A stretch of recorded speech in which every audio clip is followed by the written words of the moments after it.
our session this morning.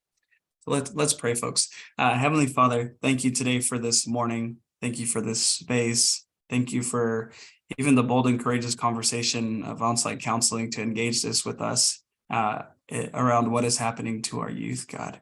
We pray for Angie and her team and on-site counseling and the tremendous work that they do in our city and our Central Valley, Lord. And so in this space, we give it to you, Lord. May it be safe to engage in some of these tougher conversations and questions that we may have, Lord, and ultimately that we may be better equipped to engage our youth in these trying times in this new generation, God. So we give this time to you. We give you thanks. We love you. Amen. Amen.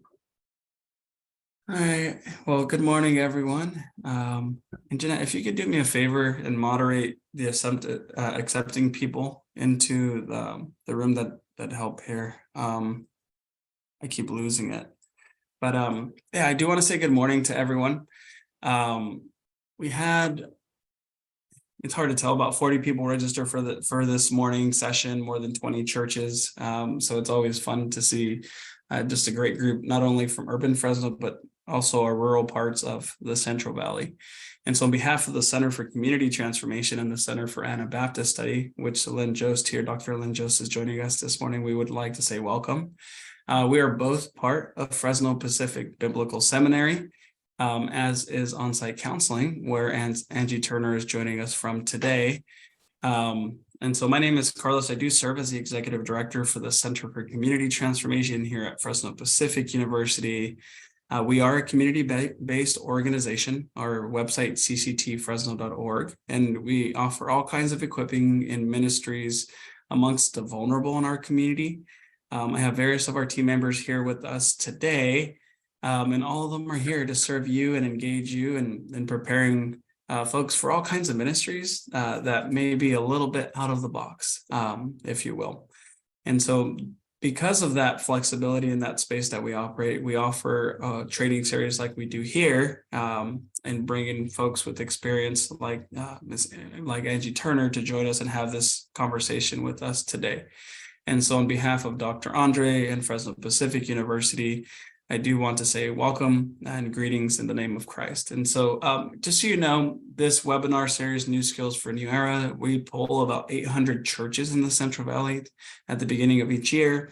And we ask what skills they feel would most help them thrive in their context. And so we've been addressing the top 3 since 2020. Again, in this series called New Skills for a New Era. And this was actually the top choice this time around. And it's not surprising to me in a lot of the conversations I'm having in our city here. And so due to the number of people on the call, I will ask for the mics to be muted during Angie's presentation time.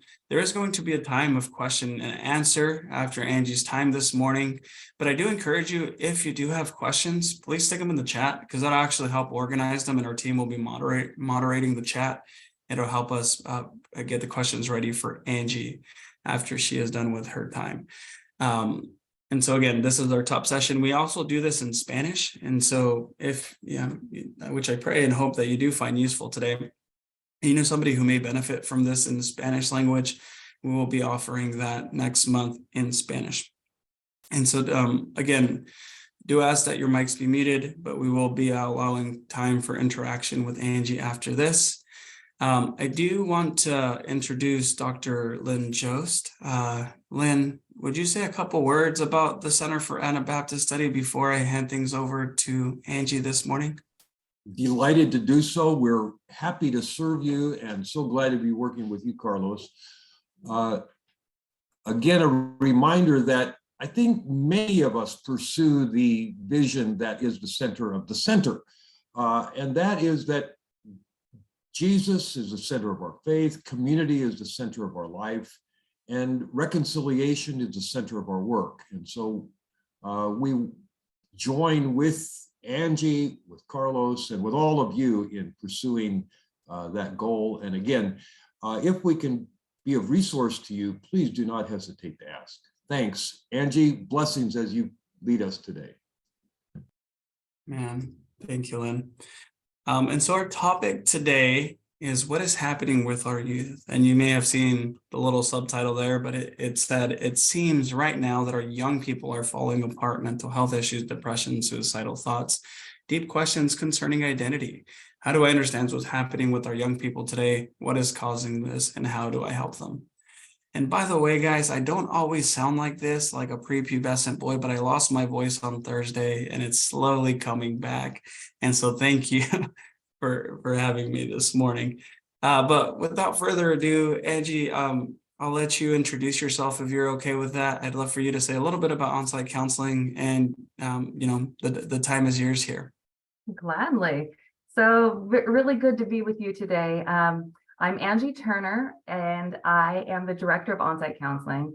I've been with on-site counseling since 2006, but prior to that, I was in youth ministry. So I worked in a church both in Reedley and in Auckland, New Zealand, and worked with youth, so middle school and high school. I love middle school. They're awesome. And found that even then, this was in the late 90s, early 2000s, that kids were coming with all sorts of hurts and pains in their lives that I just didn't know how to address. I wanted to be more helpful than what my training up to that point had offered.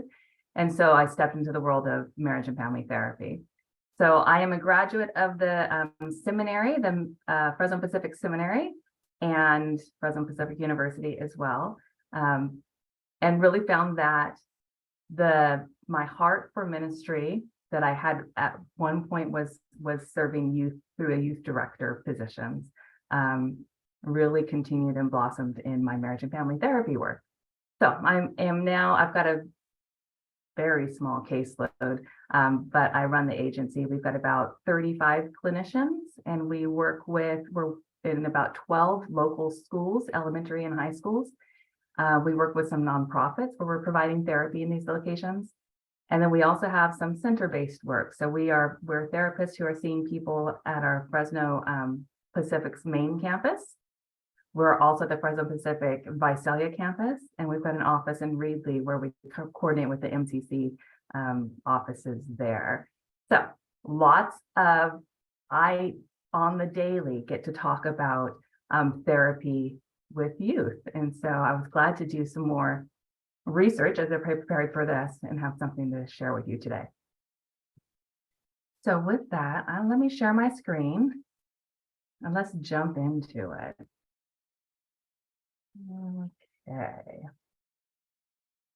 Okay, so what is happening to our youth? I'm hoping to do two things today. One, wanting to get some insight into the youth culture. So an introduction to Gen Z, and then the Gen Alpha that's following after them, and talk about their characteristics, their values, their needs. And then I wanted to talk about some practical ideas about how to connect with them. So we'll look at things like trauma-informed care. We'll touch on depression and anxiety and loneliness, suicide ideation, self-harm, and talk about ways that what you can do to meet them and help them grow. And actually at the very end, some just really practical recommendations to get some things up to take into consideration for your own ministries. So who in the world is Gen Z?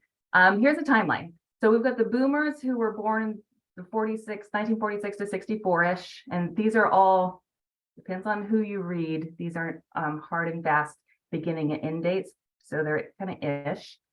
After the boomers came the Gen X, and then we know the millennials. We've had that their title in our minds for a long time. Our current generation is Gen Z. By current, I mean these are the people they're in middle school, high school, early college. They're the ones that when studies are done, they're the ones able to respond to these studies. So our current generation is Gen Z. They will be graduating high school by 2030. And then the generation after them is Gen Alpha. And those are students in elementary school right now, right? So the oldest ones are about like 7, 8, so like second, third grade. So there's not an identity that's been able to be assessed for who Gen Alpha will be.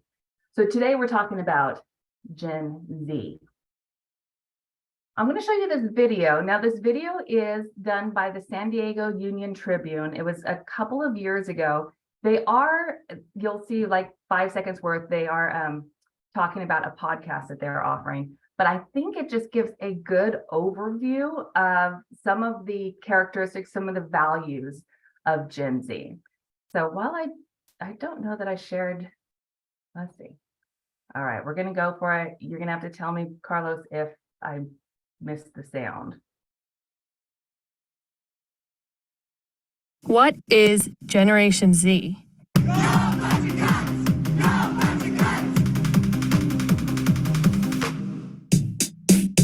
Generation Z is very diverse and different from other generations. Gen Z is the kids of today. We're passionate about social justice and we leverage our identities to create a world that's better for everyone. Generation Z was born 1997 or after. Its members are in their teens and early 20s, and they're the most racially and ethnically diverse American generation yet. They're also on track to be the most educated generation. And to give you a sense of their place in time, most of the people in Gen Z have never known life without a smartphone. Gen Z is really the identification for people who grow up purely in this new era of communication and technology. Gen Z is the activist generation. We stand up for what we believe in, whether that is that Baby Yoda is the cutest thing of all time or that climate change is bad. We have the internet, we have each other, and we have the bonds that we've been able to create to truly form coalitions and actually make change. In a brand new podcast from the San Diego Union Tribune, we'll get to know this new generation that's literally changing the face of America. And you'll hear directly from them about what they are and aren't. People should know that Gen Z is not just about being bound to our phones, it's also being bound to an increasingly populated network of knowledge. So I think that Gen Z is really hyper-focused on the bigger issues in society as opposed to just what's happening in my community. And for that reason, I think that we're more likely to see change on a global level or even just a larger level, like a national level, than we were likely to in previous generations. Join us as we introduce you to this generation just as it's entering the workforce and coming into power. Just as some of its members are voting for the first time. Just as the coronavirus pandemic has upended everyone's life and reshapes Gen Z and its future. So say hello to Gen Z, coming soon to your favorite podcast app. All right, hello, Gen Z. What So, is Generation Z?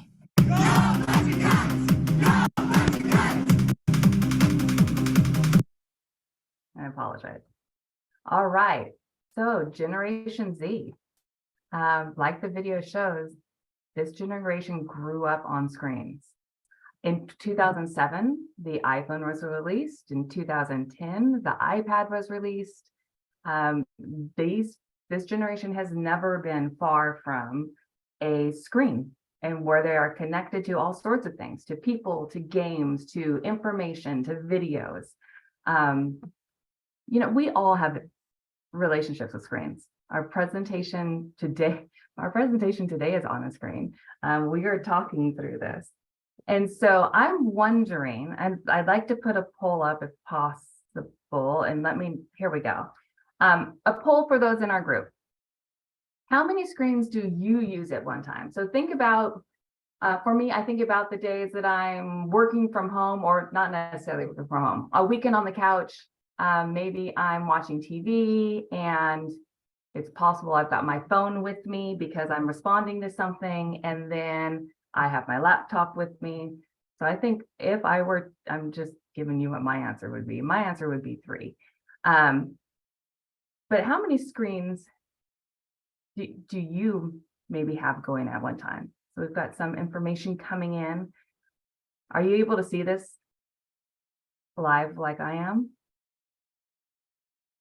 I don't know. Okay. Yes, we are, Angie. You are. Okay. And there's also a second question.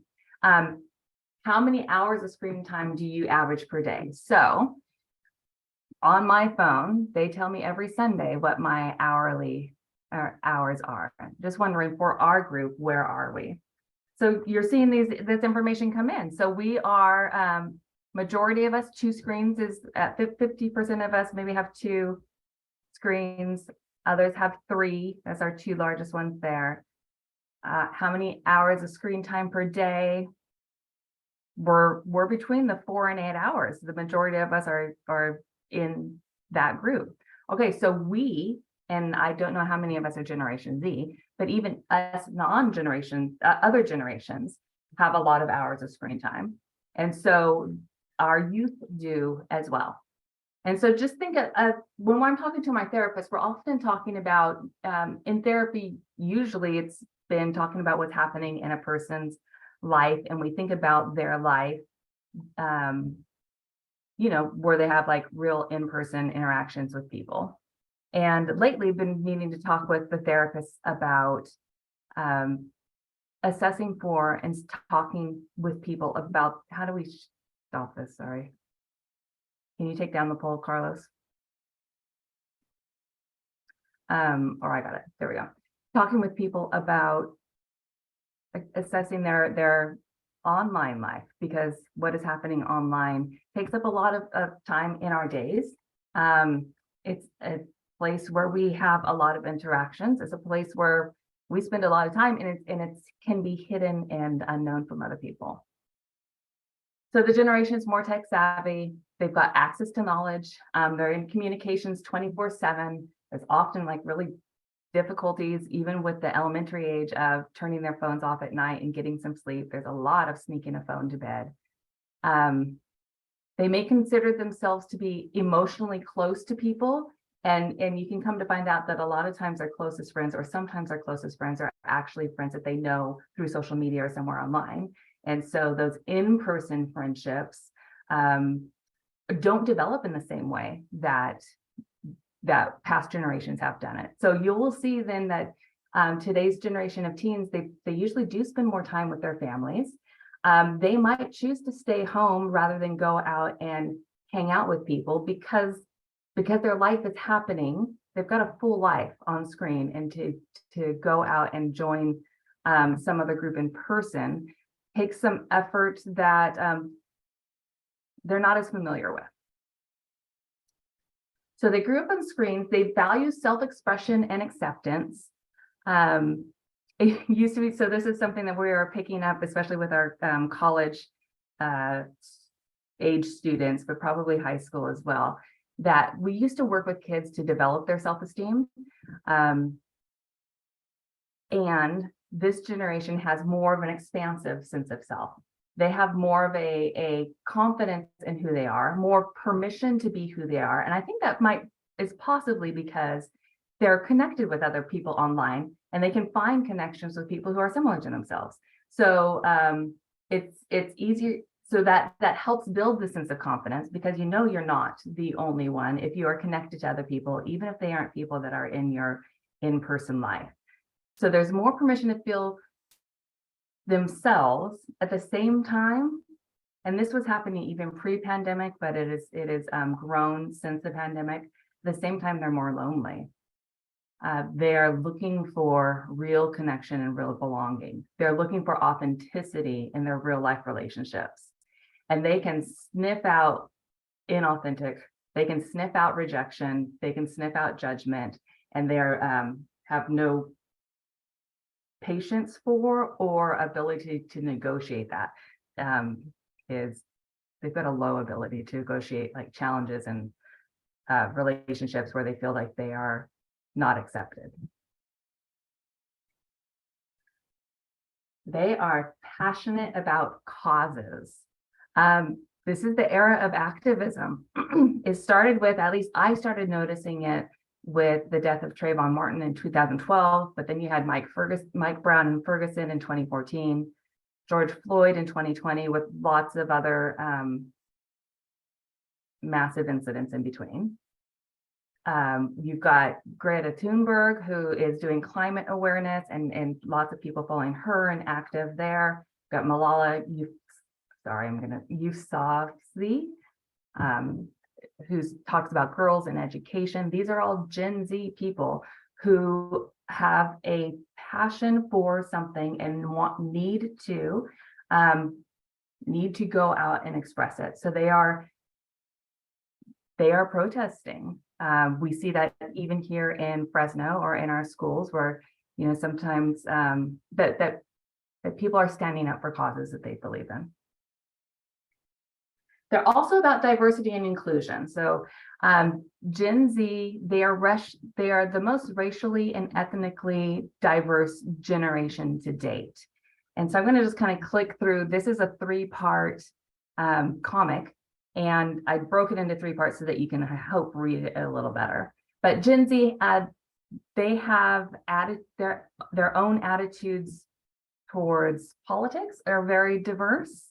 Their attitudes towards sexuality are very diverse, as well as their attitudes towards religion.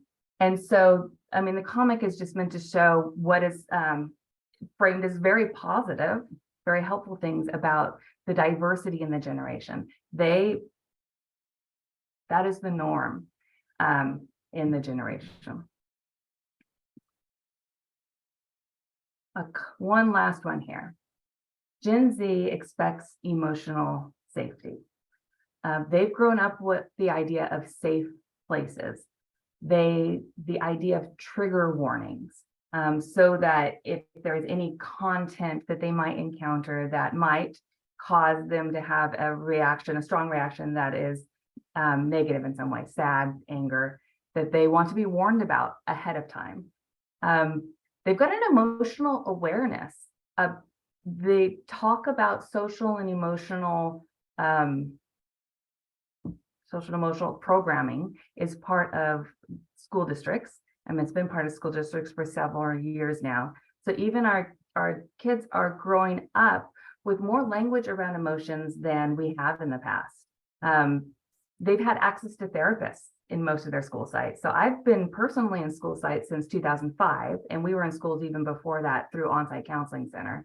So easily our kids, our university age students now, could very well have gone from kindergarten through university having access to a therapist on campus. Whether or not they decided to do it, there's still a conversation about mental health. I even went and picked up a coffee this morning, and the man asked me, what am I doing today? And I said, I'm going to be talking about mental health and youth. And he said, oh, good. He said, that's a really big topic between my sisters who are 8 and 12. And so I was like, exactly. Our elementary age kids are talking about this, as well as our high school and university age people. So with the expectation for emotional safety, there is less experience navigating challenging situations. They come across as being expecting to be catered to. They're open to learning and reason, but they also expect that the people that they're talking with are also coming from a place of curiosity and open to hearing from them and open to learning together. Some ways this is showing up at the college level is things like hosting more campus tours for parents, and parents being more involved at the college level than I've been accustomed to in the past. We now include trigger warnings in our syllabus here at Fresno Pacific at the seminary. And so just wanting to let students know ahead of time when they might encounter some content that could be triggering.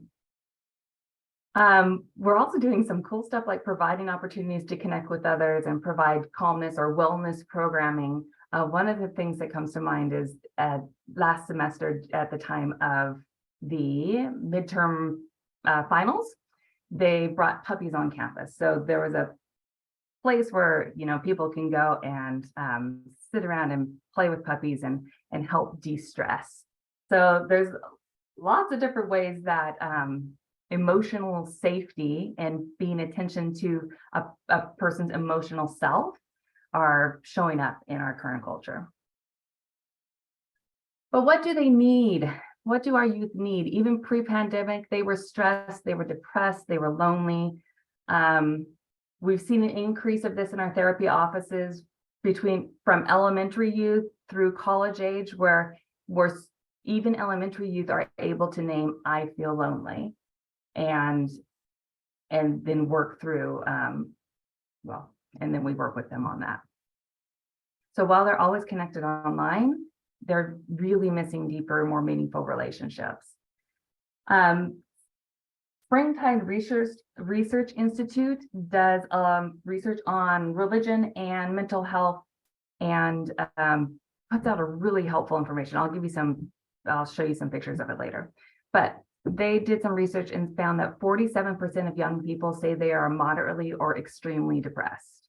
47%. 55% of young people say they are moderately or extremely anxious. 57% of young people say they are moderately or extremely stressed. And 45% of young people say they are moderately or extremely lonely. So these are students saying they are depressed, anxious, stressed, and lonely. And if you are interacting with students, I imagine that you've got names, faces coming to mind as you're hearing some of these statistics. Good news. Young people who tell us that their lives are connected to a larger sense of purpose through God, religion, or spirituality. So they're connected to a higher power of some sort, or something outside themselves, are more likely to tell us that they are flourishing in their mental health than those who are not connected to a larger purpose. So the things that we are doing through churches, the connecting are the religious practices, connecting with students, and developing their connection to God helps the student to flourish. So some of the language that they use is flourishing versus languishing. Let me just a brief blip on this. Flourishing means that they're growing well, to succeed, they're working towards prospering. It's another word for thriving or developing. Languishing, now Adam Grant used this in 2021 in an article in the New York Times, and he defined languishing as a sense of stagnation and emptiness. It feels as if you're muddling through your days, looking at your life through a foggy windshield. He added, it might be the dominant emotion of 2021. And that totally rang with me for 2021, languishing. So knowing that students are languishing, or how can we help care for them? Youth need connection. I'm going to highlight three things. They need connection. And in order to create connection, we need to create belonging. So they need these three things. They need to be noticed. There's an expectation, like an internal expectation that they're going to be dismissed or overlooked. So noticing the youth, making eye contact, smiling, saying hello, going to the people on the edges and inviting them in, that is very important. So at our churches, whether it is a setting that's specifically for youth or just in our general congregations, it could even be seeing people around town, making eye contact, smiling, noticing that they exist goes a long way towards working towards belonging. They need to be named. We need to know their names. Ask them their names. Remember their names. Greet them by name. Connect them with each other by name. That being seen by an adult or by another person helps build connection. And the next, being known.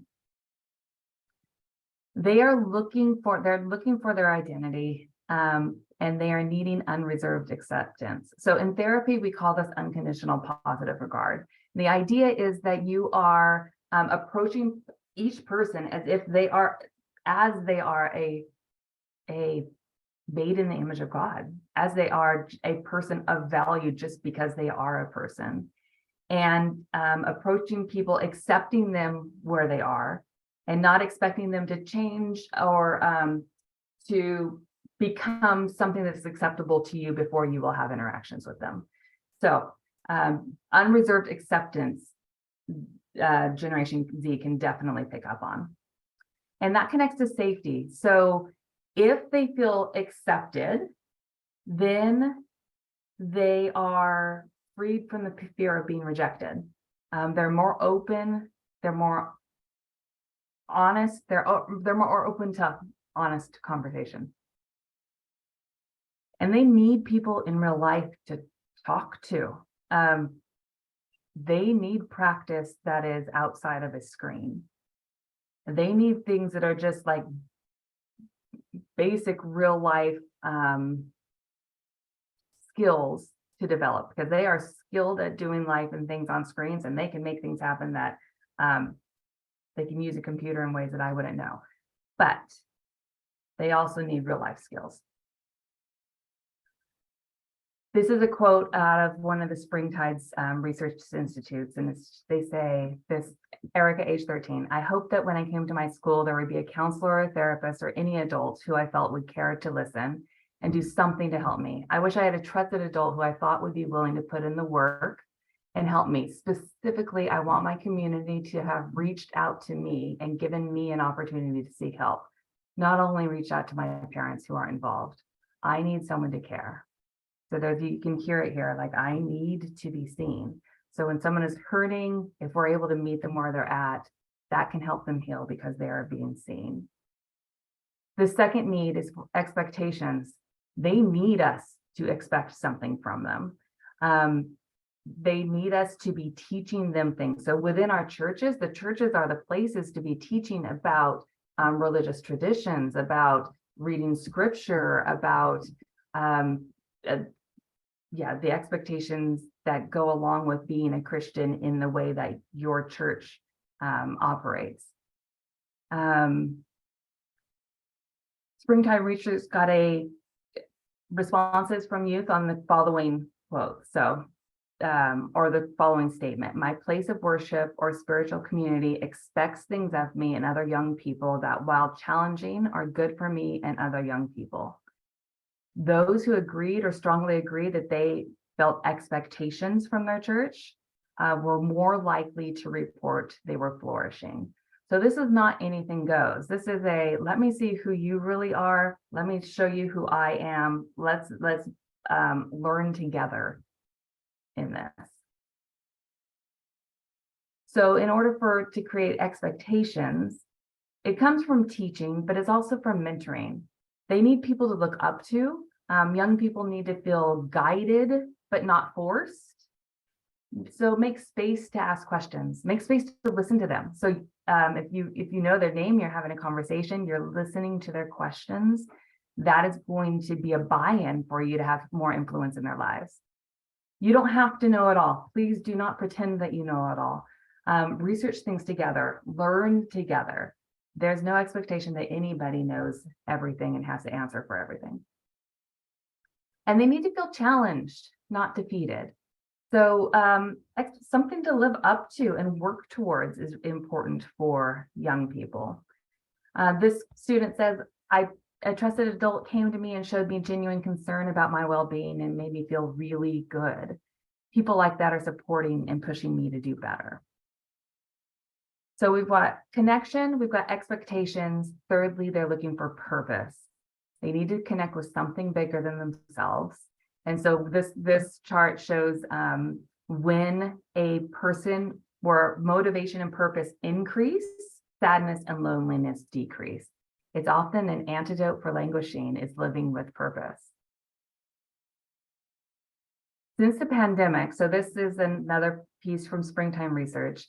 Since the pandemic, they asked young people, has their faith become stronger, stay the same, become weaker, lost their faith altogether, or begun or converted to a new faith?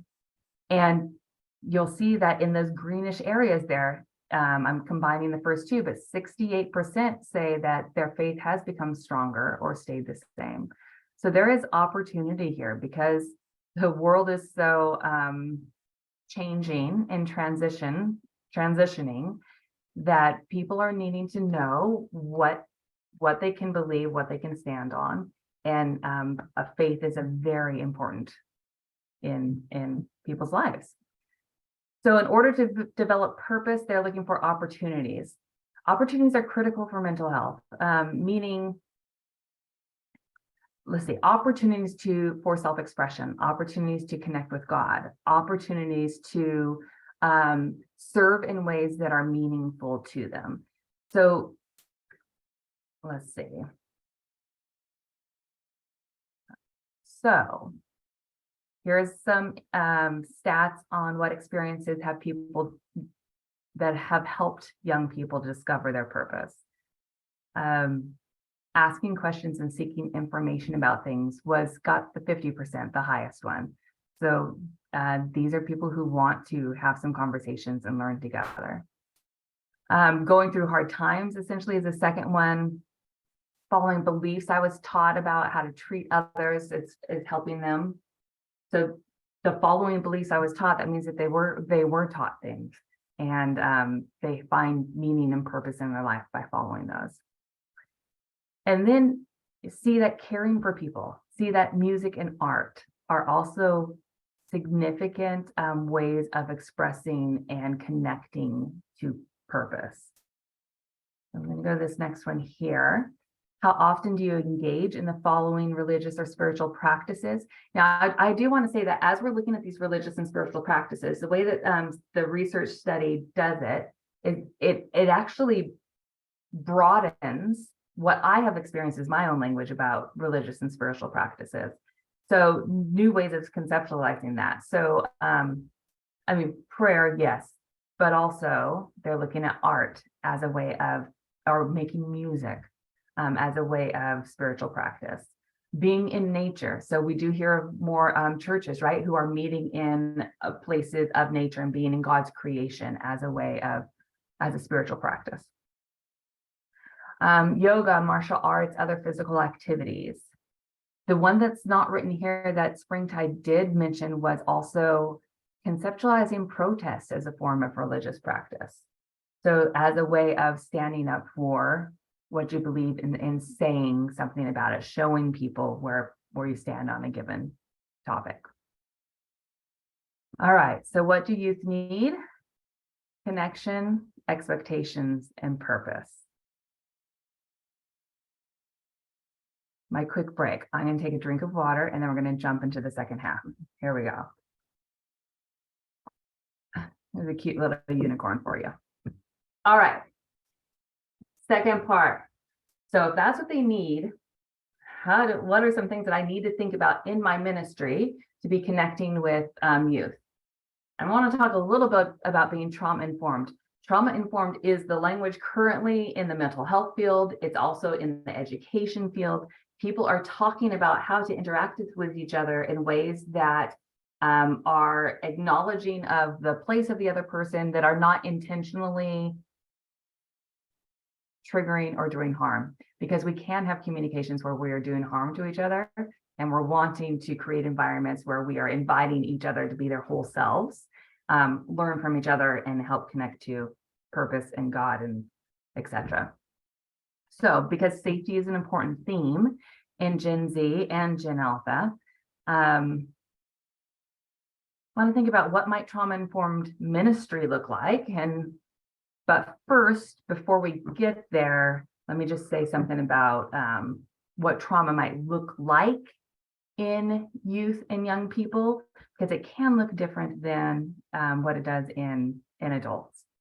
So the following is adapted from a handout that was put together for educators, developed by a couple of OnSite clinicians, Alicia Gansky and Brittany Astaswain. And I thank them for this. So what does trauma look like in young people? A traumatic event is an event that threatens injury, death, and the well-being of self or others. So it usually generates like feelings of horror, terror, helplessness, like something scary has happened. It may be just one event. It could also be the accumulation of chronic stress. For example, like a child who lives in poverty, maybe they're wondering if they are going to have food to eat, heat on the weekend when they're not in school. Their parents are working hard. They're worried about the safety of their parents. And they're just trying to get their basic needs met: shelter, food, warmth, safety. That ongoing, that chronic stress can be a source of trauma. Also, some have experienced the pandemic as a traumatic event. Not everybody. Some youth has actually flourished with the pandemic. some people who are especially introverts and, have thrived on being online and having new ways of learning. Others have had a really difficult time. And depending on health of a family and the pandemic, there are many students who have experienced death and loss as part of their pandemic experience. So for some people, the pandemic has been a traumatic event and it's ongoing and stressful. Nearly all young people, when they experience some form of trauma, they do exhibit behavior that there's distress or behavior that kind of shows a change from what they had been before to what they're currently experiencing. Adults are more skilled at like being able to shut it down, being able to pretend like things are okay. We can get through our days a little bit more because we have the skills to do that. We are older, our brains are more developed. We've got different expectations for how we're supposed to interact in the world. And so the way that an adult might be able to contain their trauma, a young person, it doesn't have those same skill sets, and it leaks out in different ways. So as we're looking at the following kind of characteristics or things that you might look out for kids who have experienced trauma, keep in mind that a scary event doesn't have to be one that included violence. So, kids who are going through divorce, especially a contentious divorce where the parents can't get along. Maybe they've been bullied, they're not fitting in at school. They've moved or moved houses. Sometimes there's been a fire, a house fire, a car accident, a death. Other forms of grief and loss can be traumatic. So then kids coming to your churches might are experiencing life, so they may be feeling some of these things. So what you could see irritability. They might talk back, they might be snappy, they might just look as if they're not interested. You may see sadness. They can look, and sadness in kids can actually look like anger. It can look like tantrums. It can look like withdrawal, because underneath that anger is the sadness that's fueling it. It can be difficulty focusing or learning. So, the situation, you've had it where you read something over and over again and just the information is not seeping in and you just can't retain it. This happens for kids as well. Poor skill development. Sometimes when a scary thing happens, when there's a trauma that happens, we get stuck at that developmental level, and it's hard to grow beyond it. And so you can often, and you could probably feel it, you can be talking to a 16-year-old and being like, this person feels like they're 12. And that might be that they've experienced something at an earlier point in their life as a 12-year-old, where they're stuck in a certain way and they haven't developed in what we would consider typical for other students or people their age. They might have reduced concentration. So when I am stressed, I can't pay attention to a whole movie. Like I can barely pay attention to a 3-minute video. So, reading a whole book or completing all of the homework, it can be very difficult because concentration is reduced. There can be somatic complaints, stomach aches, lots of in schools, and it comes out as, I don't feel good, I've got a stomach ache. And that is that could be that they're sick. It could also be that they're really anxious and stressed. Loss of pleasure or interest in activities. So not interested in sports that they once did, maybe not interested in clubs, not showing up for things anymore, possibly not showing up for a youth group or a church because life is heavy and it might be hard to get out the door and go show up at these places. There might be excess temper, aggressive behaviors. So, the student who is hitting people or messing up the bathroom in some way, writing on the walls. It can road rage, just a general lack of patience can be a sign that maybe there's something bigger going on. And then demand attention through positive and negative interaction behaviors. So I'm talking about the things that show up as being negative, but also maybe they've become like way too perfectionistic and like really helpful, really clingy, really cuddly. That might be a sign that things aren't quite right in their emotional world. Or also emotional numbness, inability to process and identify emotions, a flat affect, like they show nothing on their face, no emotion, they seem absent. That can be a sign of trauma in young people. 10 things to consider about childhood trauma that every ministry leader needs to know. Well, that's a fancy statement, but let me offer you 10 things to consider about trauma as you're thinking about working with youth. Young people have experienced trauma are not trying to push your buttons. So yeah, they might be saying things that are in a rude tone.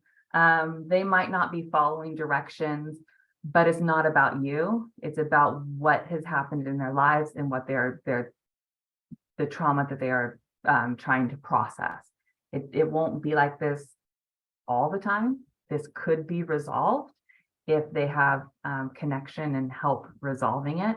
But just know that oftentimes it's not about you. They're not, the trying to push your buttons is potentially a trying to connect because they need some more connection and belonging. Second one, young people who have gone through trauma worry about what is going to happen next. So they might always be on edge. So routines, consistency can be really, really helpful.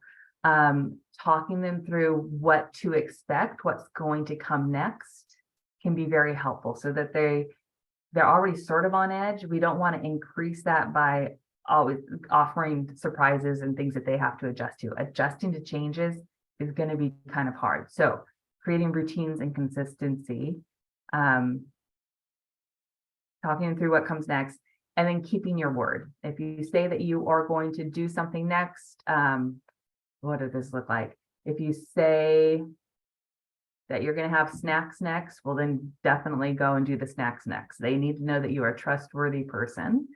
If you say you're going to call them on Tuesday at 4 o'clock, make sure you do that at Tuesday at 4 o'clock, that they need to know that you care about them, that they can trust you. That is going to help them find some grounding and be able to, well, ideally help them work towards working through their trauma. Third one, even if the traumatic event doesn't sound that bad to you, it's how the young person feels that matters. So really try not to judge the severity of the trauma, really try not to compare that trauma to others or trauma to yours. Don't try to show them someone who has, or you who have been through something worse and what that was like.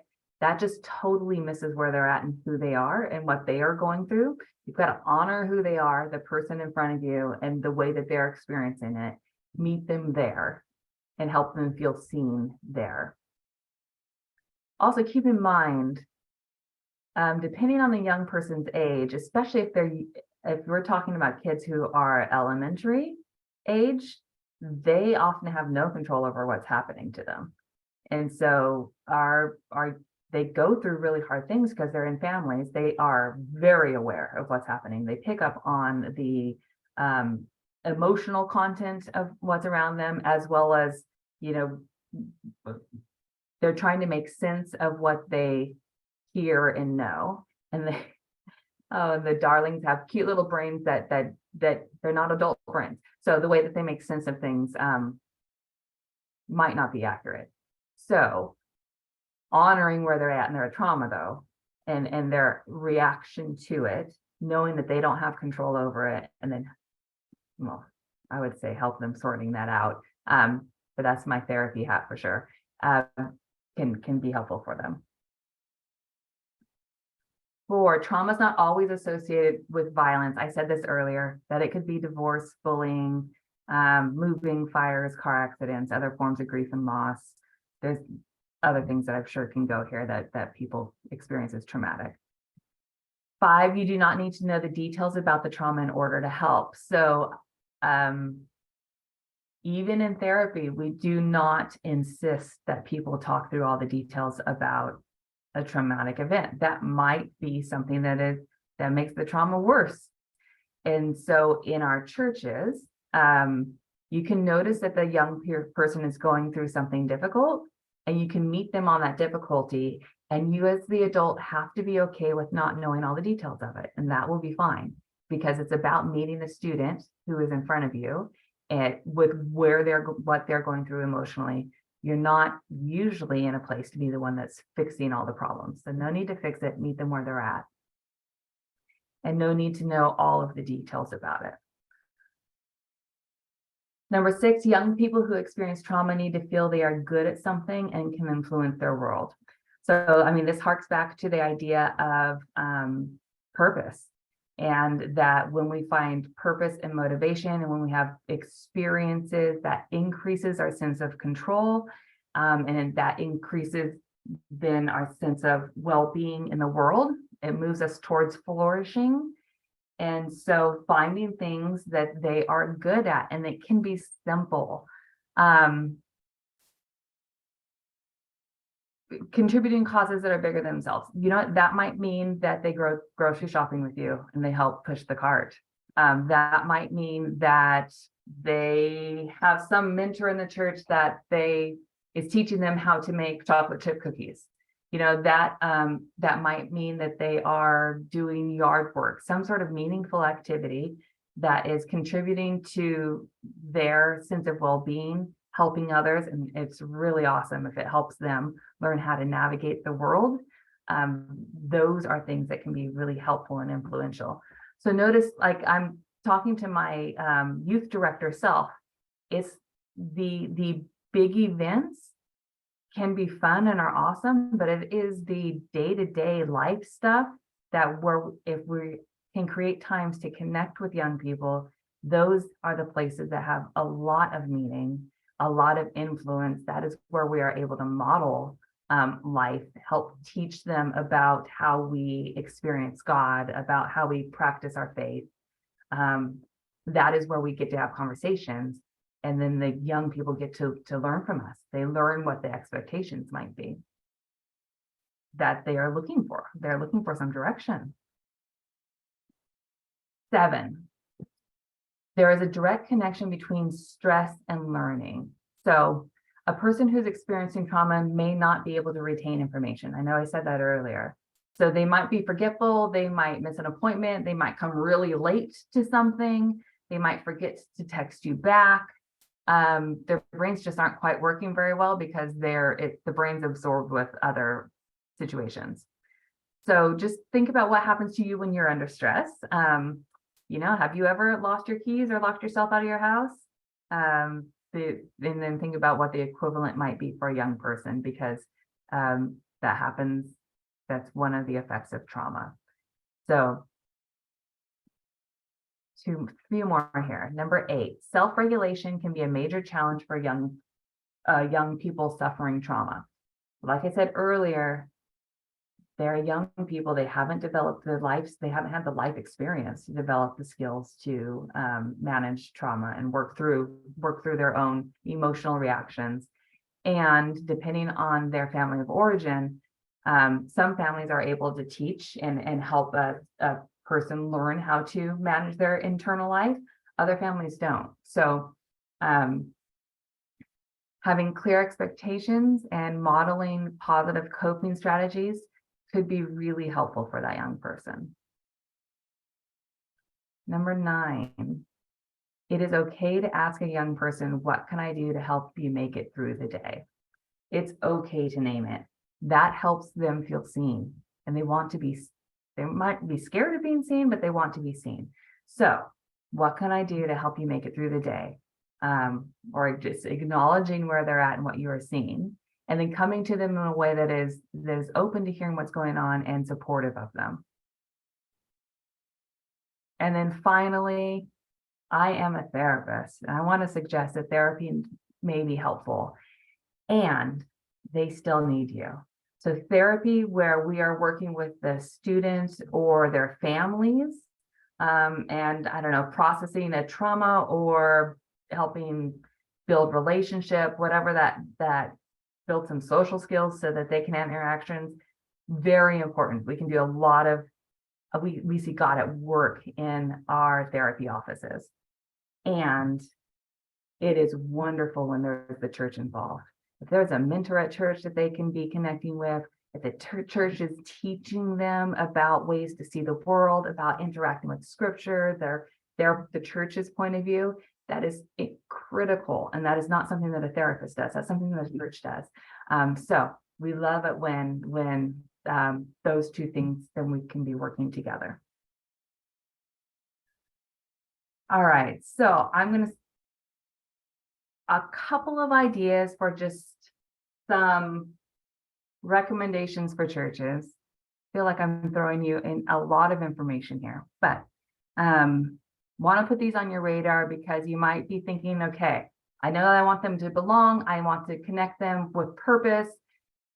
There's likely a lot of trauma. People have been through stuff, so I need to be gentle in the way that I'm connecting, but like, okay, what do I, this is hopefully helps. What do I do? So some things to be thinking about on the administrative end of the ministry.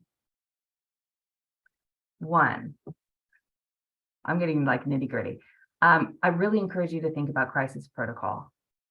So when you have a student who says that somehow you find that they self-harm, maybe they're cutting, like what's your protocol? Who are you supposed to notify? What is going to happen next? Having some plan for that before you encounter it can be very helpful. Maybe student talks about suicide ideation. They've been having suicidal thoughts. Do you have some idea what you might do and how you might respond there? Maybe it's about bullying or physical danger.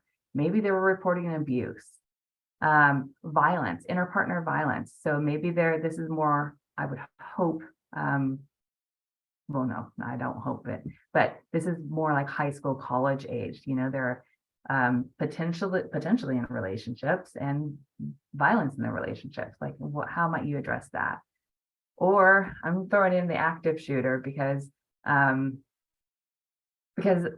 having a plan for what you would do in the hopefully unlikely event that you would have to face that, but having a plan for what you do in that kind of a crisis, if there's an active shooter around one of your events, that's going to be really, really helpful to know what the plan is. So some of the questions like, what is the chain of notification? Who needs to know? At what point do you involve the parents or the guardians?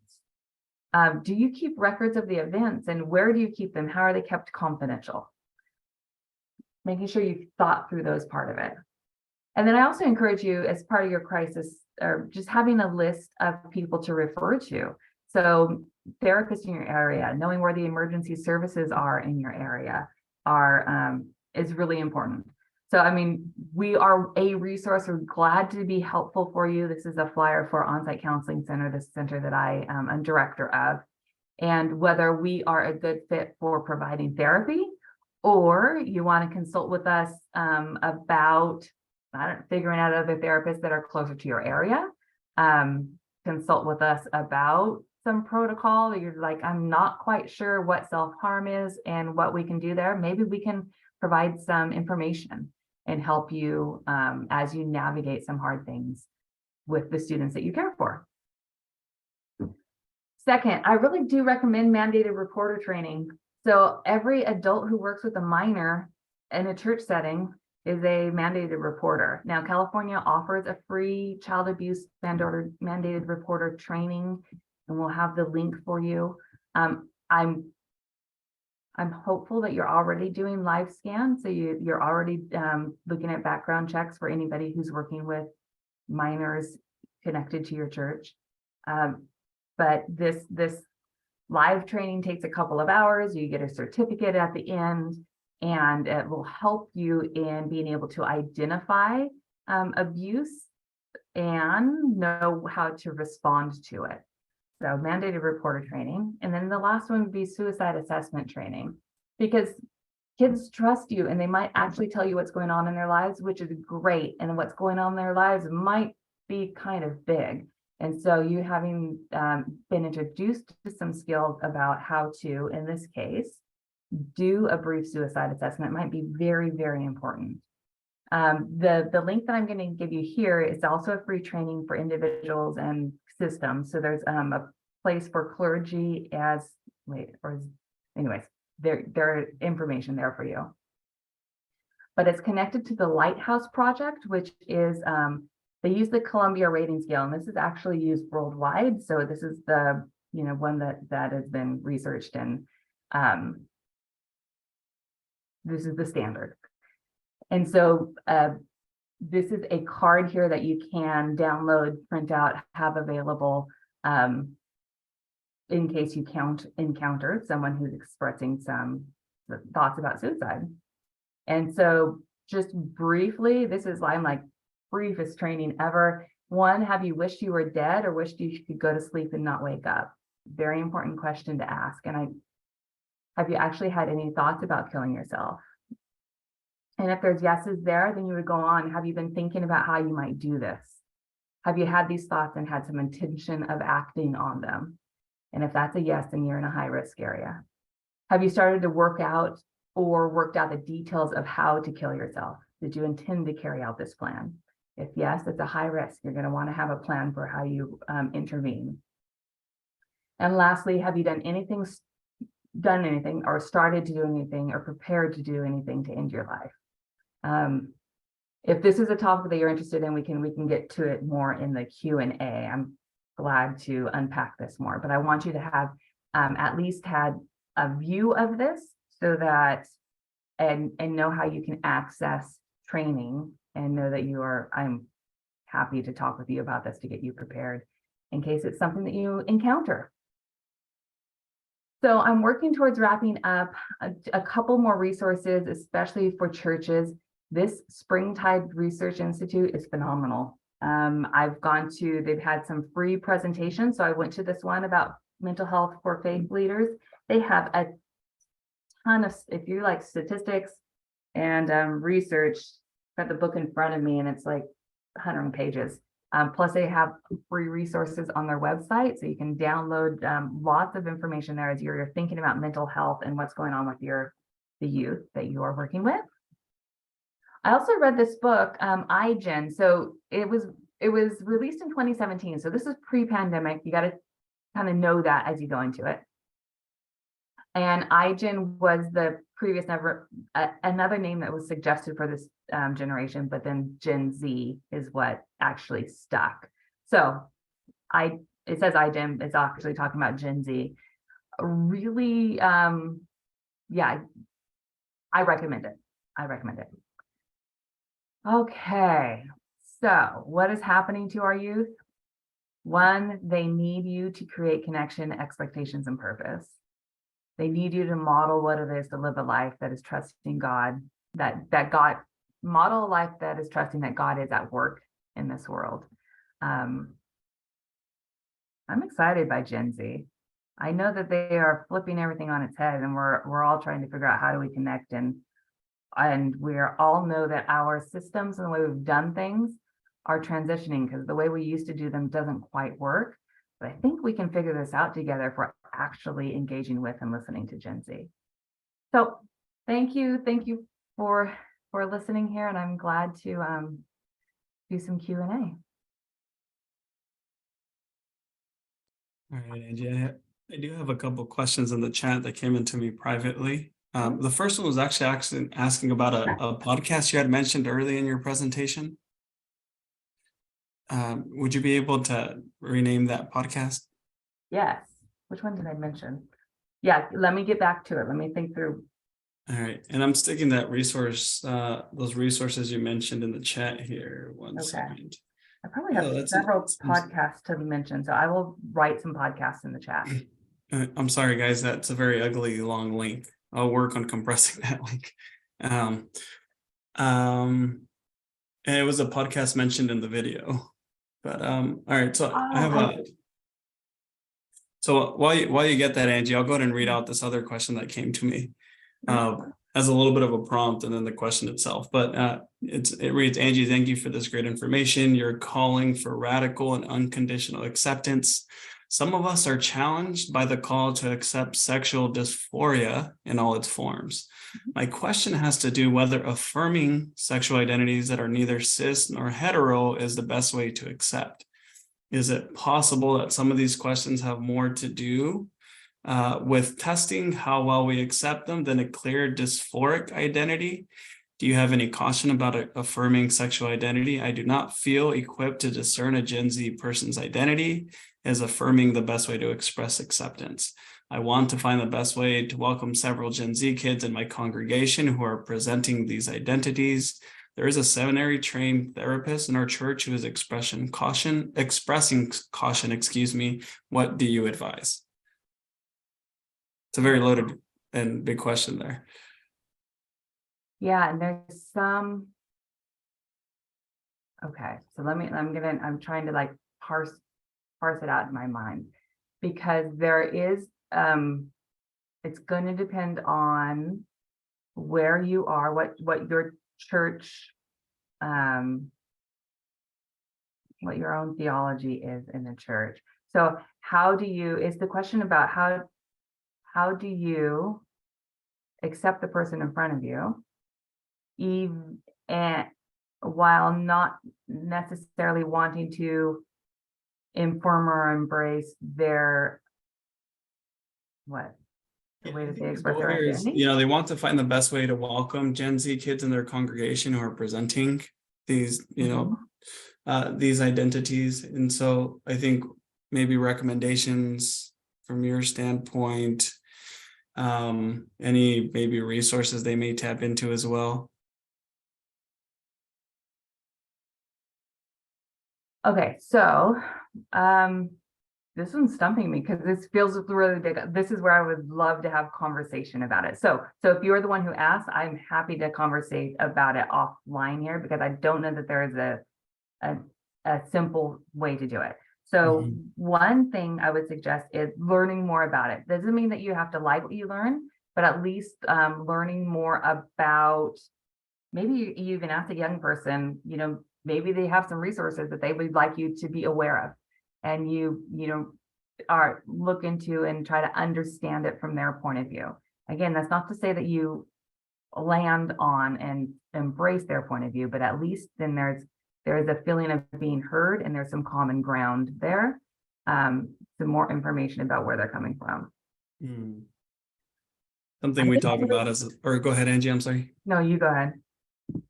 The only thing I was going to mention is oftentimes, us as a staff, when we don't understand, or, folks might experience tension, oftentimes proximity is what's lacking in situations, and really understanding people's situations and context.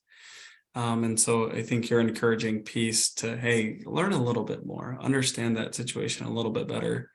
And I think your caution is wise, that there's not a one size fits all response to this question per se. But I think what I'll do is, are you okay if I share your email in the chat? And for those who want to follow up with you outside of this, would they be able to? Yeah, for sure. Okay.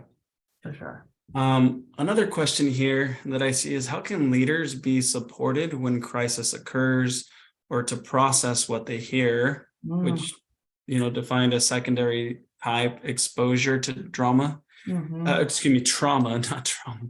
And so how do we check in or prep? Yeah, depending on what's going on. So I've heard different things. So, maybe this is where you set up a leaders group where you can just like talk through things and process it together.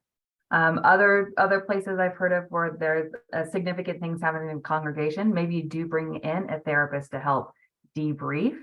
Or I've known of situations where the church staff has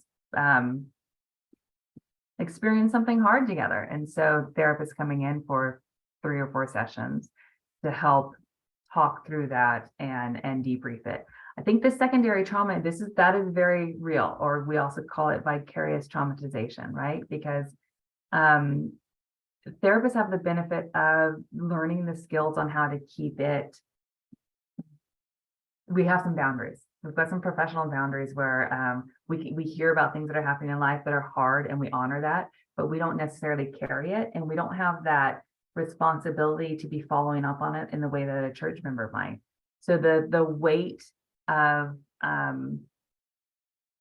this on a lay leader or on a church leader is different, because there is the hope that, you might be popping into their house and checking in on them. You might be the one who is out looking for the runaway because nobody knows where they are and you're worried about their safety. And so, yeah, those things are emotionally really weighty. So finding people that you trust, that you can talk through about it in a way that is confidential, so that's not creating more drama or exacerbating the problem. That's important. If something has happened, the church wants to pull in a therapist to help process, that would be awesome. If you want to go to your own therapy, that might also be, I highly recommend that. So places where you can unload so that you can be refreshed, because and church is working with youth, you're on the front lines, you're getting to meet all sorts of people, and they're coming in with opinions and viewpoints, but also wondering if you're going to accept them, also scared.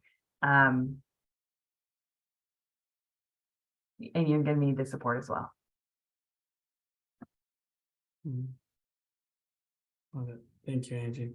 I have another question here. And this question reads, I don't feel comfortable approaching my pastor with my mental health issues. What are ways that I could give him resources to better help equip him to serve me? I think hopefully you get the gist of that question. Yeah. Okay. So you've got the issue of, if you're not comfortable going and speaking with the pastor, how do you even start that conversation, or right? You've got that.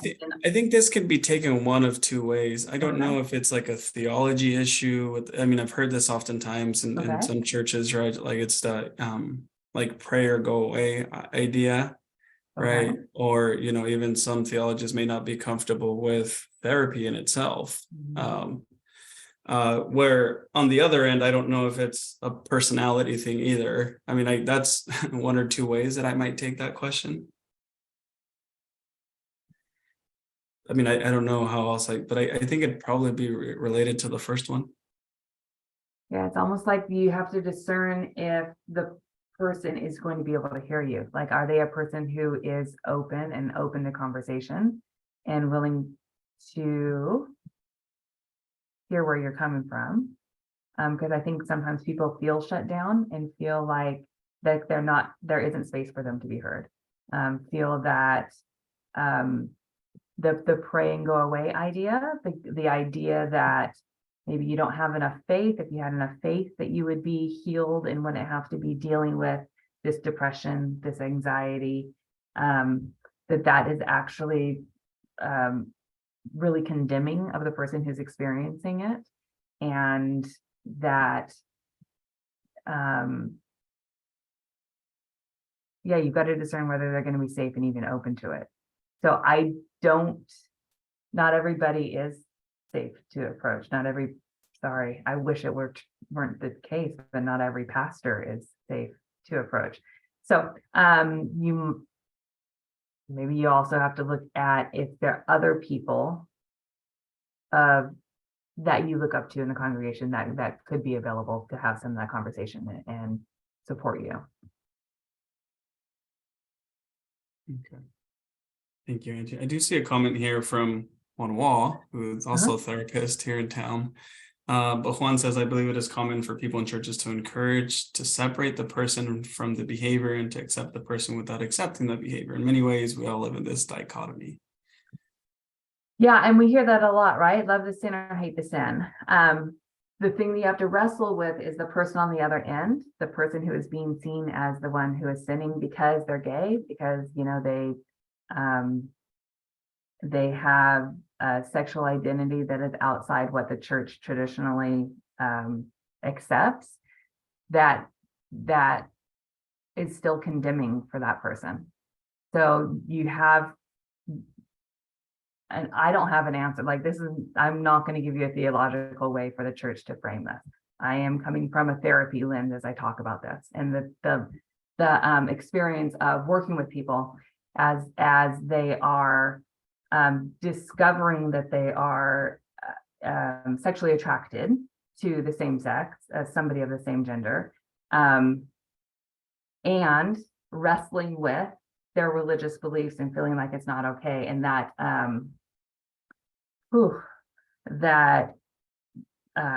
breakdown in identity that happens for a person who really wants to honor God, but they've got this idea that who they are at their core can't be honorable and loved because of their attractions.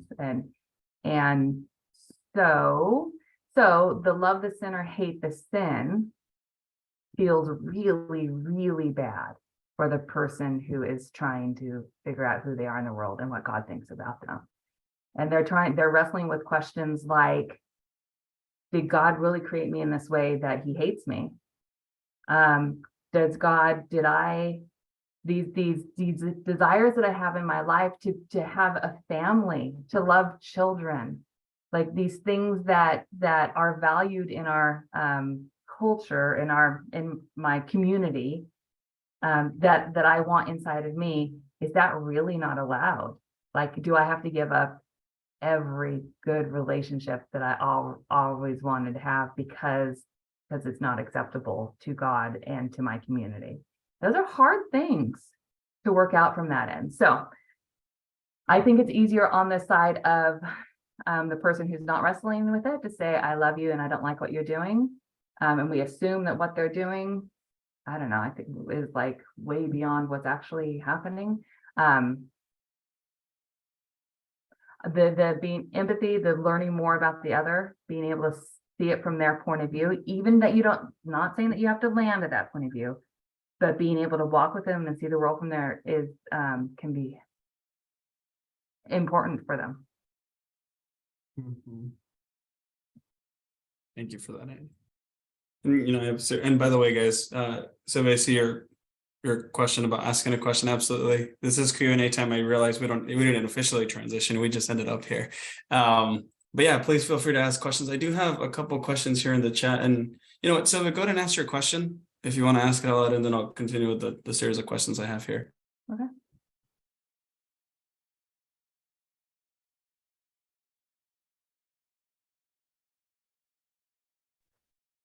Okay.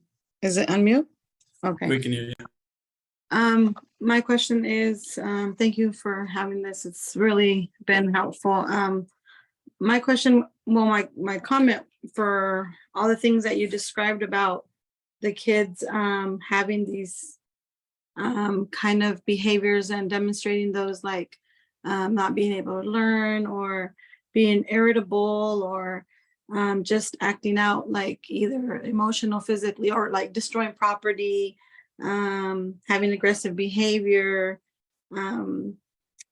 emotional numbness. I mean, I work with a population, I work with YFC, and I work with the population of group homes. Yeah. And that has been such a challenge for me as far as the kids that we work with, they are experiencing, if not like most of these things individually, all of them. And as a believer of Christ and as an agent of Christ, as a vessel of Christ, coming into these environments has been a very difficult challenge, even though they you feel like the community within YFC supports you. I find it very difficult to connect with some of the youth, and sometimes I can't get them to engage. They have therapy. They're in an intensive program where they're having group and therapy, but then I find it really, really just hard to engage and challenge. And sometimes I'm very like, I feel a little bit of hopelessness because it's hard. it's hard to do it. And it's like, we have all these ideas and we implement all these things. I'm not saying it's always hard. I mean, sometimes we have great experiences, and a lot of the kids have gave their life to Christ and are encouraged by the ministry and love it. They love when we come. They do.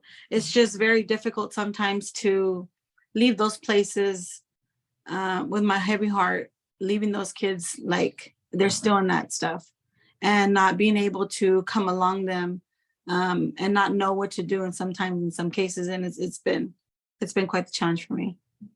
I hear you. I mean, I feel it as you talk about it, like your genuine care for them. Yeah. And wanting something different.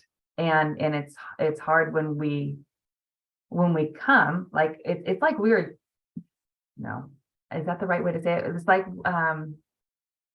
we are a representation of Jesus walking into situations that are chaotic and difficult. And it's chaotic and difficult in that moment with that group that they are living in, but it's likely they've had years of trauma, right? That's leading up to them in the living situation that they are.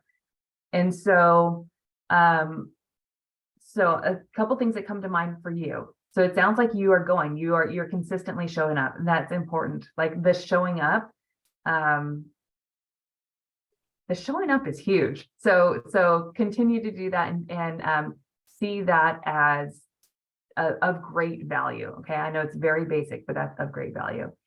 You need to do things to be able to take care of yourself. So either like before you go, ways to center yourself so that you are going in as calm as possible, because it's not likely to stay calm while you're there, but also providing something afterwards for you to be able to debrief and kind of transition into something else will be important. That will help build some longevity for you. And you having also just support from people, places where you can talk about it. I'm hoping that you've got some colleagues or something that you can like talk about the nitty-gritty. In therapy, we have consultation and supervision where we're talking about things every week for an hour to 2 hours every week. We're talking through the hard stuff and supporting each other. And that's not naturally built into my experience of the church anyway. And so that might be a place to needing to find the people that you can talk to. And then the other part is the prayer. So if for some people, it's easy to have that unconditional positive regard. It's easy to go in and you know that you like them and your heart is joyful to see them. But that's not true for everybody. Some people are really hard to love. Some people are really hard to be patient with. The only thing that I've had that helps change that in me, because as a therapist, I need to have unconditional positive regard. No fair for me to go into a therapy session and not like the person that I'm seeing. I need to work through my own stuff so that I can be open to who they are, even if I'm not comfortable with or in agreement of whatever they're bringing. I need to work towards unconditional positive regard. For me, that's prayer. It could be like lots of work in prayer. It's not like one prayer and then I'm like, oh, I'm glad to see you. But that is the only thing that has worked for me. So I'm, thinking of one. Sadly, she was an elementary school girl that just for whatever my own personal reasons, whatever was hard for me to get to a place of really being open to and accepting her. I don't think I should use the word loving her. So a place of unconditional positive regard, right? And yeah, it did take probably a couple months of prayer. And then my heart changed. And I genuinely looked forward to meeting with her. And then she moved. And I didn't get to see her more. And I still think about her. So anyways, that role of prayer and what God does in us for us to be able to then, it's the fruits of the Spirit. It's like seeing the other as the creation of God. That is critical. I think one of the things that is a little bit more challenging for me is just getting them to interact. It's been the challenge, and then sharing that with the ministry is kind of like a little bit hard because we always just talk about the positive. Like we want to know about the positive. We want to know about what's good, what's going good, what's working. And then it kind of feels like when we share the challenges, they can, like, I think for ministry leaders, even at a church, at my church, I've experienced that when you share the things that are challenging and hard, it's like kind of looked down on. So there's not troubleshooting, working together on those things. That I See how I'm communicating it too. I hear loneliness, Sylvia. I think if I'm hearing right, like, you know what it is to be lonely.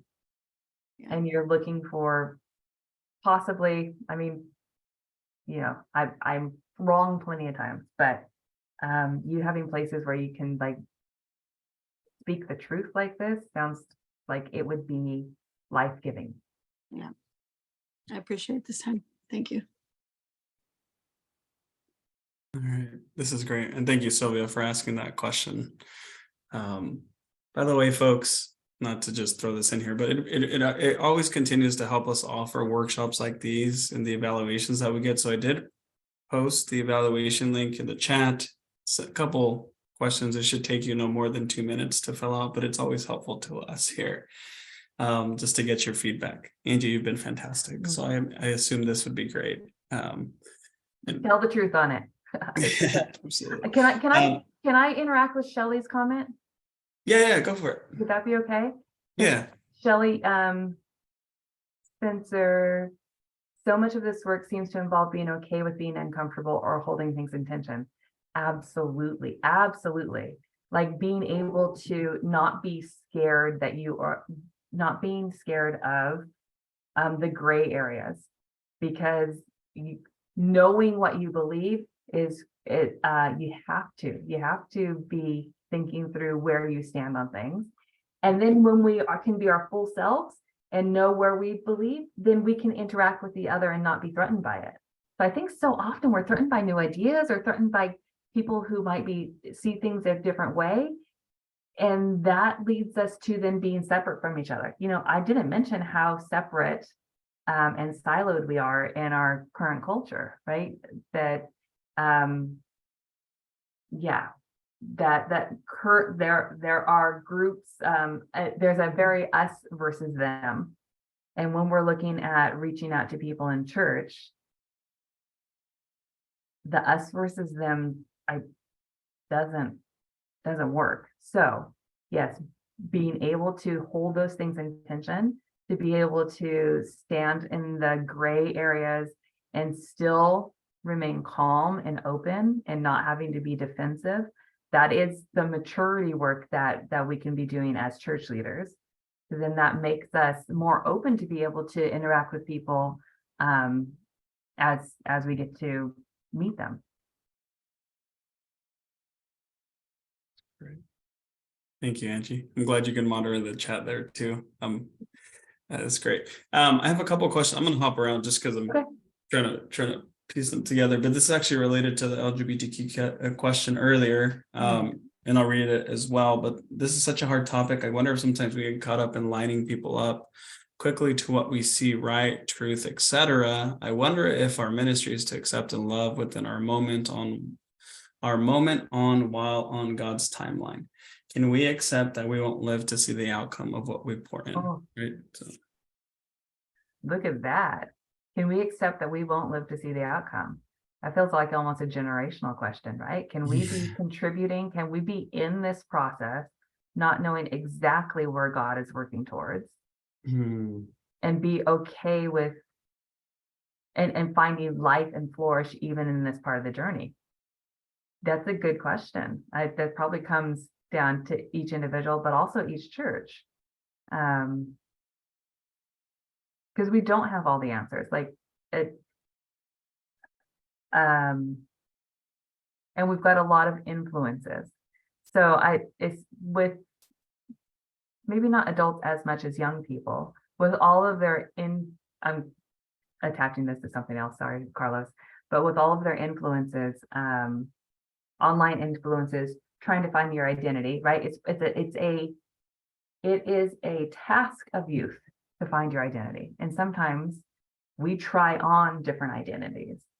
Sometimes we see different identities, and especially I'm thinking social media. It comes up in our therapy offices. It comes up with elementary students, and TikTok. So, you know, there are trends that happen, and then our students try on the trends. So sometimes we are talking about things like, does that person really have a tic, or like a symptom of depression?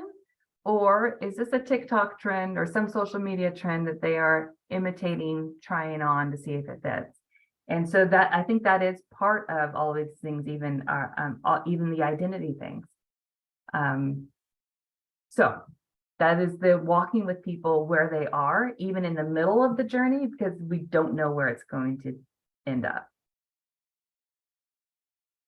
And for therapists, we know that we might not ever have the answers. We might only be this part of the journey, and then for whatever reason, they graduate, go to a different therapist, or whatever reason, we only got to be there for that part. And I think then we have the practice of being okay with that, of being a part of, okay, this part of the life, and we trust God that God was there before, he was there during, he's going to be there after.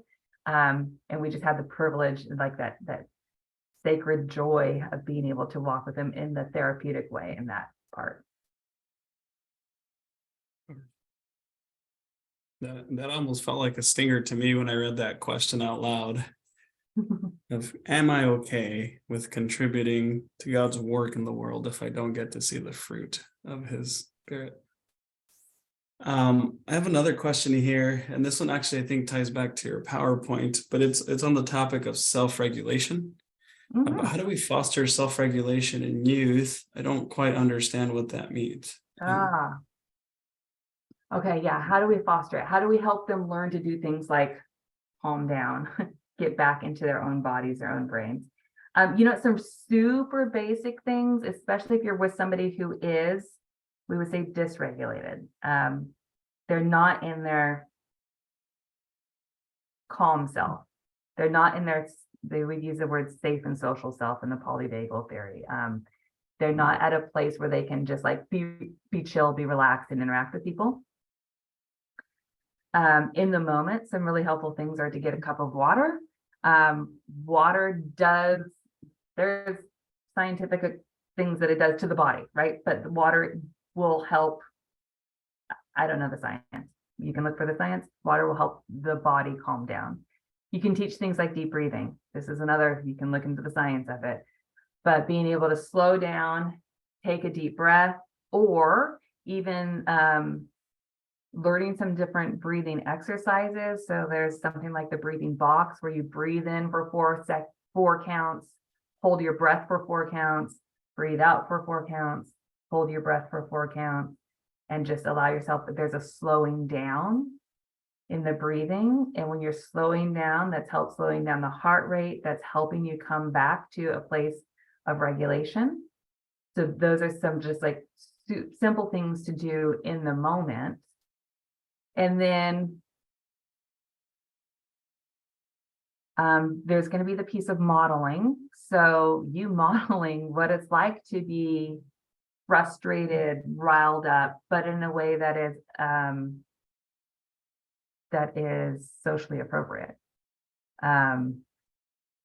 So the way that we are acting as adults is youth are learning from those experiences, and learning what it is to react in different ways. And then you can look at other coping strategies. So, you know, sometimes that's things like, sometimes it could be things like doing art or doing journaling. So some ways to be able to get whatever's going on inside to be expressing it in other places. Other times that's direct conversations. You know, we have a lot of students who say, when they're mad, using the words, I'm going to kill myself, right? And so the therapist goes into like, oh, let's assess for suicide. We are now, our discussion has now changed because these were the words that were used. So sometimes it's talking about learning new words to express what's actually going on, which also requires then, the person learning to connect with their inner self, so they have some idea about what's actually going on, so that they can express it in ways that are relieving for them, but also socially appropriate and don't cause massive alarm for everybody.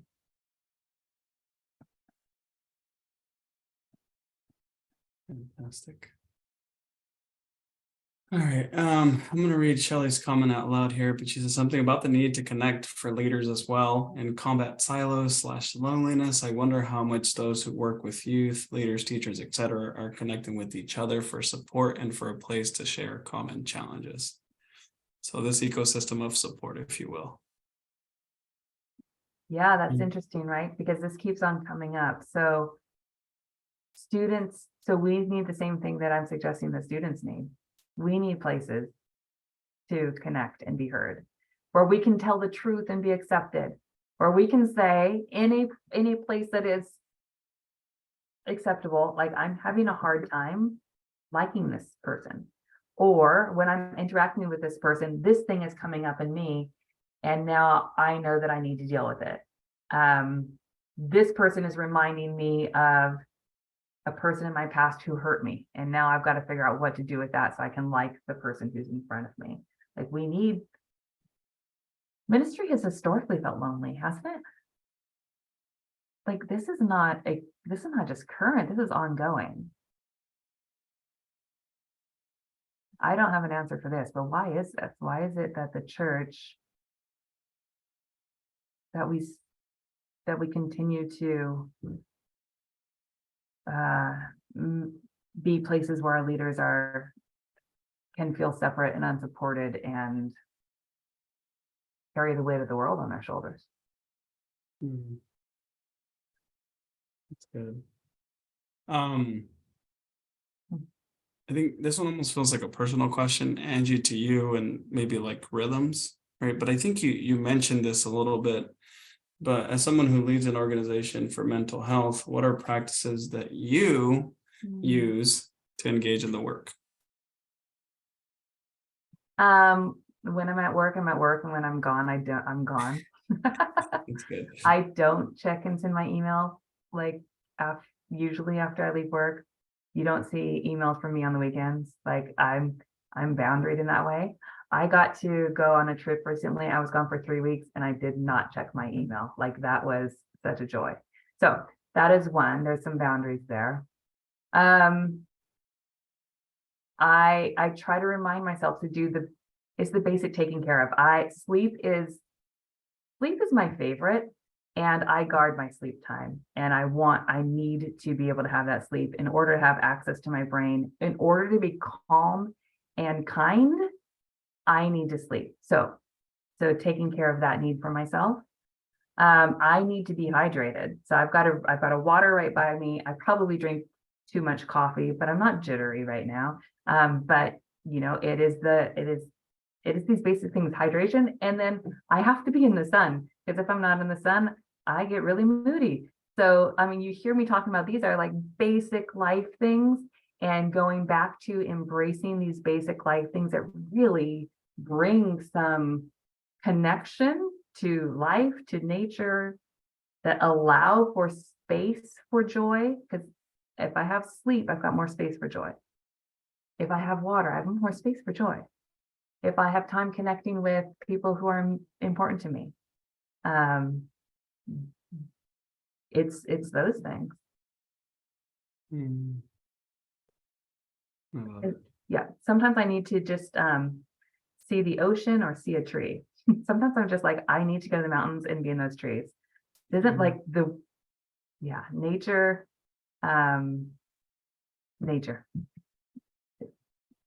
Nature and water equals healing, it sounds like. Absolutely. I'm kidding here. I'm simplifying what you're saying. And by the way, I have like a couple comments that are asking for you to speak on Gen Z.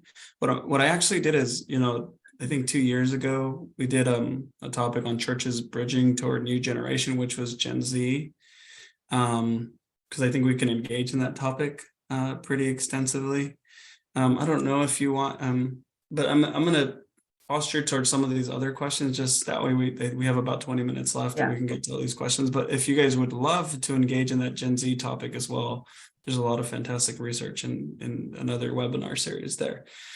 Comment here. So maybe create language that normalizes hard feelings and bring out angry precatory. I haven't heard that word. Hopefully I'm pronouncing that right. Moments in scripture and guide and exploring, accepting, moving through hard feelings. So it sounds like common language adoption. And another comment here, I think it's because we have an image to uphold, and if we share where we're not okay or need help, then maybe we might lose some leadership credibility and thus cannot find support in the church, unfortunately. Angie, I would ask you, like, maybe are there ways churches can foster these conversations or spaces of authenticity and vulnerability, right? Where, you know, I think people don't need to feel like they're going to be looked down upon if they are struggling in certain areas. Yeah, this is so. Yeah, this is a place where I would normally send it back to the group. Like, what do y'all think?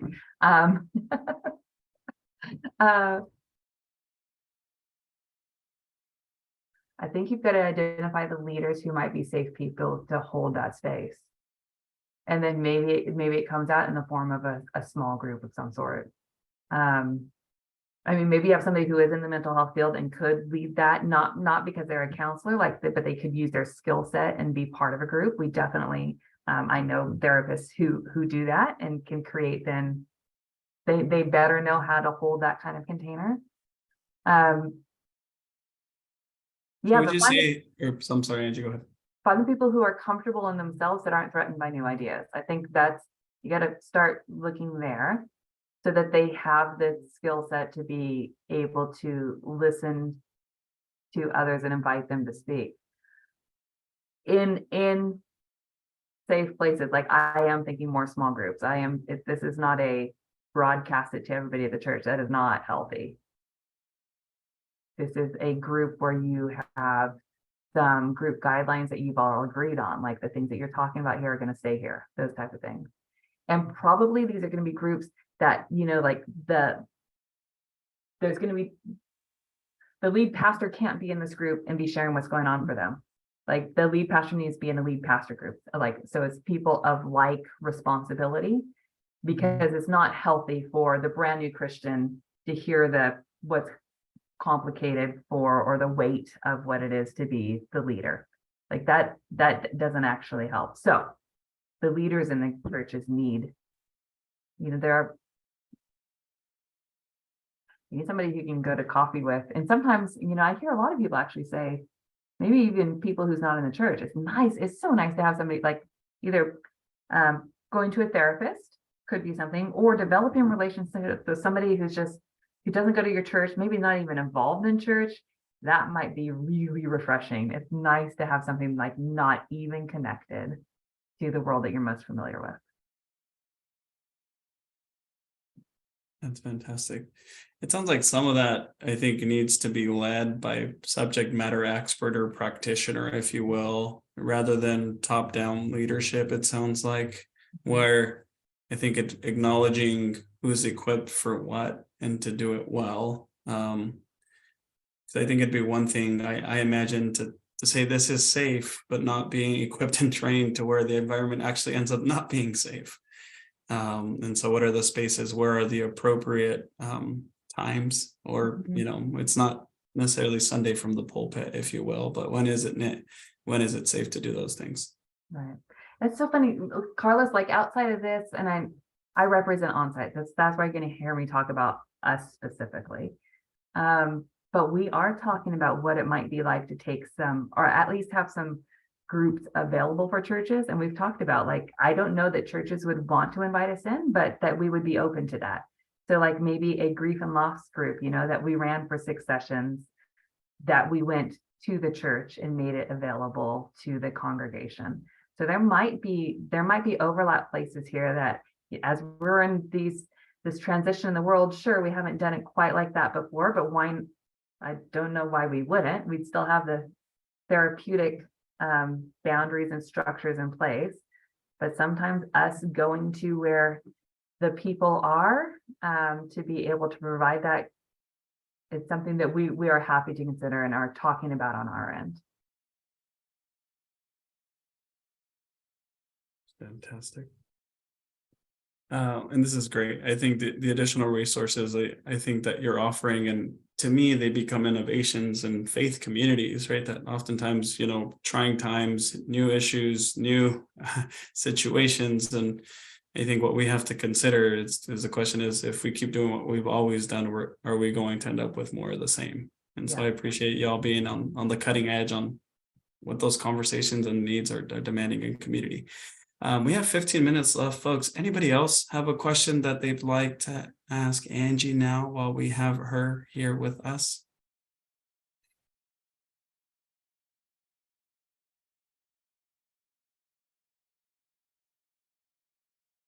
I see clapping hands from Pastor Jonathan down there. Oh, thank you. I think, Angie, maybe if there are no final questions, are there any final comments, encouragement, as well as additional resources? And I've shared the additional resources page, but I will let you know that we'll be sending out the resources, including the recording of this video, what we've shared.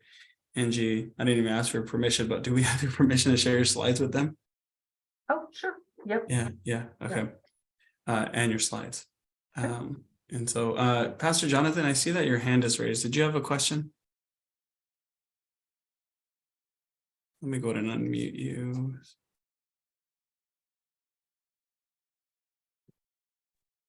All right. I tried to unmute myself, but you didn't let me. Anyway. Go ahead, Pastor. Hey, thank you, Angie. I would like to have the hashtag for the springs. It's WW Spring something. I couldn't totally get it. I am very slow on writing in English. That's all right. Springtide research, yes. The spring. The Springtide Tide. Research.org. Oh, there you go. Someone got me. All right. Research. They really are brilliant. And they, like I said, they do free webinars and whatnot. I found it very helpful. Yeah. Thank you. Thank you again. Yeah, for sure.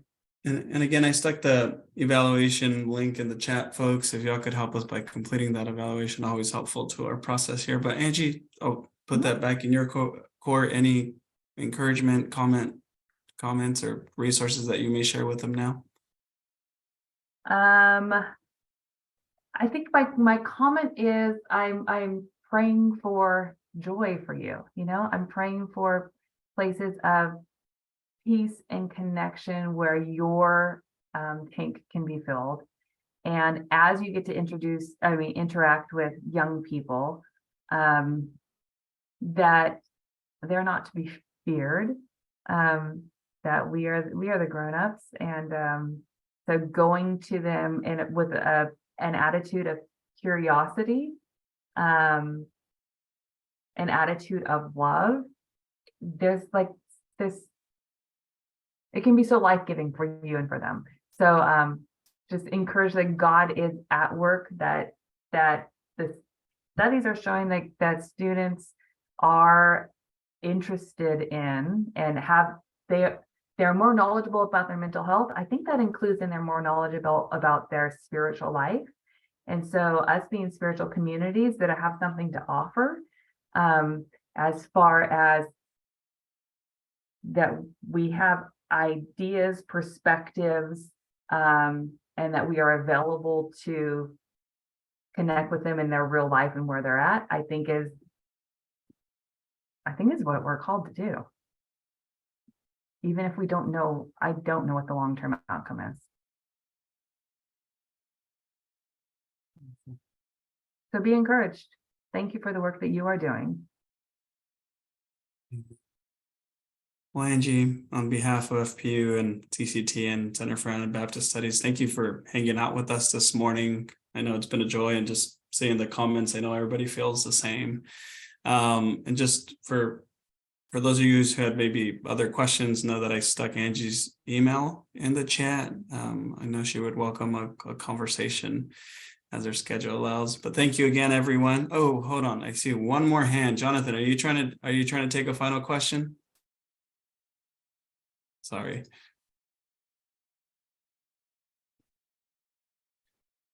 Jonathan, I see that you raised your hand. Are you trying to ask a question? I'm trying to unmute you here. Or is this him waving at us? Yes, remember you're the only one can unmute me. I can. I tried to talk, but I can't. Anyway, all right. So just for those who were not able to attend, are there copies, Carlos, that they can connect with later on? Absolutely. So after this, anybody that's registered for the workshop, I think we had close to 40 people end up registering. Everybody on that list will get a copy of the recording, the resource page, and then Angie's slides as well. Okay. For their own purposes.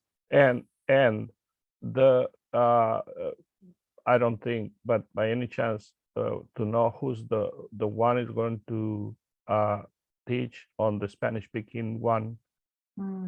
Angie, do we have that information yet? I can't release it yet. She's with OnSite. I just need to confirm. I'm sorry, Carlos. Okay. That's okay. But we will have a Spanish speaker with us on the next one, which, if I look on my calendar, is March 4th. Same time frame from 10 to 12. So if you have a friend, colleague, etc., that might benefit from this training in Spanish, we'll be doing one very similar on March 4th from 10 to 12. Good. Thank you again. All right. Oh, and Jeanette mentions that we'll put it on our CCT website too. So if you guys would like to access that at another time, there'll be multiple places for you to access this. But with that, thank you for spending your Saturdays with us, everyone. Angie, again, truly from the bottom of our hearts, thank you for your expertise and your heart and your knowledge set in sharing this with us. Go with peace, everyone, and may God's smile shine upon you all. We'll see you soon. Absolutely. Thank you all. Thank you. Amen. Amen.